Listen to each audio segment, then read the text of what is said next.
آئیے آج بات کرتے ہیں ہینرک ابسن کے شہر آفاق ڈرامے اَ ڈالز ہاؤس یعنی گڑیا کے گھر کے بارے میں۔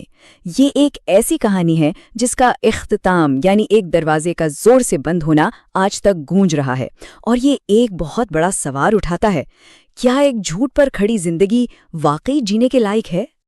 کہانی کی شروعات ہی میں ہم سنتے ہیں کہ ٹوروالڈ ہیلمر اپنی بیوی نورا کو ان ناموں سے پکارتا ہے۔ سننے میں تو یہ بڑا پیار بھرا لگتا ہے نا؟ لیکن ذرا سوچئے، اگر کوئی آپ کو ہمیشہ ایک پالتو جانور کی طرح بلائے، کبھی ایک برابر کا انسان، ایک ساتھی نہ سمجھے، تو کیسا محسوس ہوگا؟ بس یہی ہے وہ دنیا جس میں نورا جی رہی ہے۔ اور یہیں سے اصل کہانی کا دھماکہ ہوتا ہے۔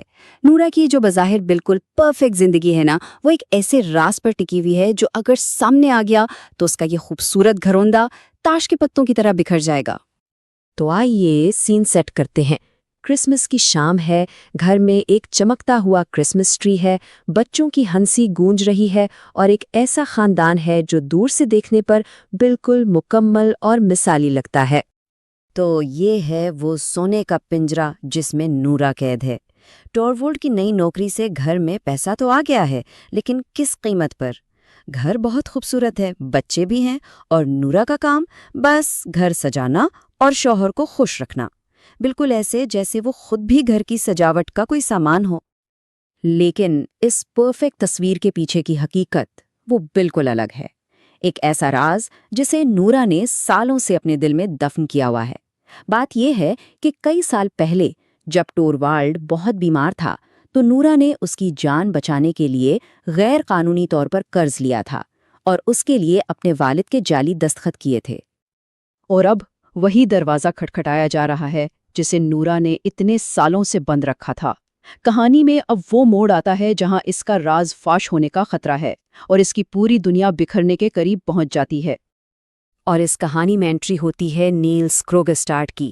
یہ وہی شخص ہے جس سے نورا نے قرض لیا تھا، اور اب جب ٹوروالڈ اسے نوکری سے نکالنے والا ہے تو کروگسٹارڈ نورا کو بلیک میل کرتا ہے۔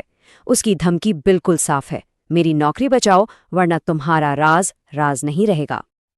نورا بیچاری اپنے شوہر کو منانے کی ہر ممکن کوشش کرتی ہے، لیکن وہ ایک ایسی دیوار سے ٹکرا رہی ہے جو اصولوں اور انا سے بنی ہے۔ ٹوروالڈ کسی بھی قیمت پر کروگسٹارڈ جیسے اخلاقی طور پر خراب شخص کو اپنے بینک میں رکھنے کو تیار نہیں۔ یہ وہ لمحہ ہے جہاں نورا کو اپنی بے بسی کا شدید احساس ہوتا ہے۔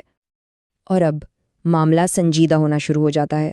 دیواریں تنگ ہو رہی ہیں، وقت ریت کی طرح اس کی مٹھی سے پھسل رہا ہے، اور ہر گزرتے لمحے کے ساتھ نورا کی گھبراہٹ بڑھتی جا رہی ہے۔ وقت کا بہاؤ دیکھیے۔ کروگسٹارڈ دھمکی دینے کے بعد ٹوروالڈ کے لیٹر باکس میں ایک خط ڈال دیتا ہے، ایک ایسا خط جس میں سارا سچ لکھا ہے۔ اب نورا کے پاس صرف 31 گھنٹے ہیں اس سے پہلے کہ اس کا شوہر وہ خط پڑھے اور قیامت برپا ہو جائے۔ اس شدید مایوسی میں نورا ٹوروالڈ سے ایک ڈانس ٹیرنٹولا کی ریہرسل میں مدد مانگتی ہے۔ اس کا ناچ اتنا وحشی اور بے قابو ہوتا ہے جیسے اس کے اندر کا سارا ڈر اور بے چینی جسمانی شکل میں باہر آ رہے ہوں۔ یہ صرف شوہر کی توجہ ہٹانے کی کوشش نہیں بلکہ اس کی روح کی چیخ ہے۔ پارٹی ختم ہو چکی ہے، مہمان جا چکے ہیں، اور اب صرف خاموشی ہے، اور لیٹر باکس میں انتظار کرتا وہ خط۔ اب ہم کہانی کے اس موڑ پر ہیں جہاں سچ کا سامنا کرنے کے علاوہ کوئی اور راستہ باقی نہیں بچا ہے۔ اور پھر وہ لمحہ آ ہی جاتا ہے۔ ٹوروالڈ لیٹر باکس سے کروگسٹارڈ کا خط نکالتا ہے اور اسے پڑھتا ہے۔ ہر طرف ایک سناٹا چھا جاتا ہے۔ لیکن جب کروگسٹارڈ کا دوسرا خط آتا ہے جس میں وہ اپنی دھمکی واپس لے لیتا ہے تو ٹوروالڈ کا جو پہلا رد عمل ہوتا ہے نا، وہ سب کچھ صاف کر دیتا ہے۔ وہ نورا کے بارے میں نہیں سوچتا، اس کی قربانی کے بارے میں نہیں سوچتا، وہ صرف اپنے بارے میں سوچتا ہے۔ اس کا پہلا جملہ ہوتا ہے، میں بچ گیا۔ یہی وہ لمحہ ہے جہاں نورا کا دل شیشے کی طرح ٹوٹ جاتا ہے۔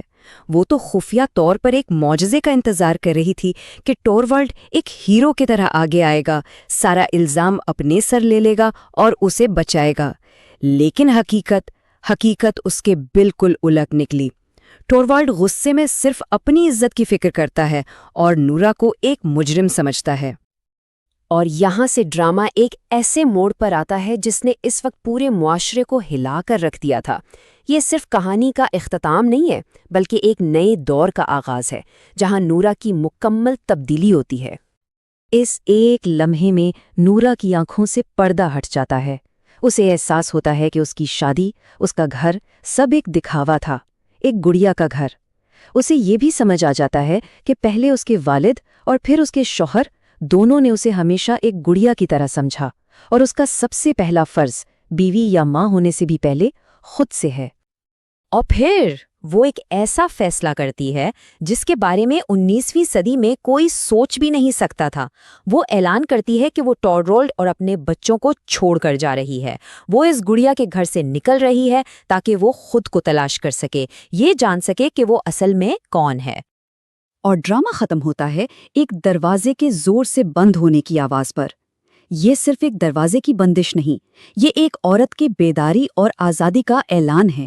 یہ آواز اپنے پیچھے ایک سوال چھوڑ جاتی ہے کہ کیا کسی کی اصل زندگی تبھی شروع ہوتی ہے جب وہ معاشرتی توقعات کا دروازہ اپنے پیچھے بند کر دیتا ہے؟